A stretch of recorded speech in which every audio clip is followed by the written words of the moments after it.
Су тіршілік көзі деп бекер айтылмаған. Себебі алғашқы тіршілік судан басталады. Су барлық тірі ағзаның құрамында кездеседі.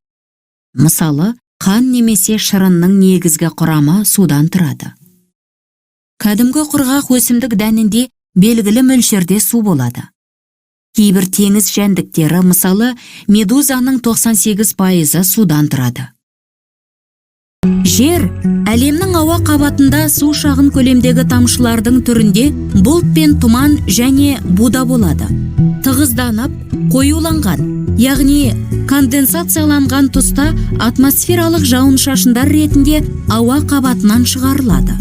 Бұлардың барлығы жиынтықтала келе, жердің сұйық судан тұратын қаптамасы гидросфера және қатты қаптамасы криосфераны құрайды.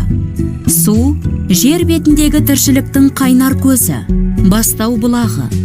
Болжамдарға сенсек, жердің пайда болу барысы судың қоршаған ортасында қалыптасқан.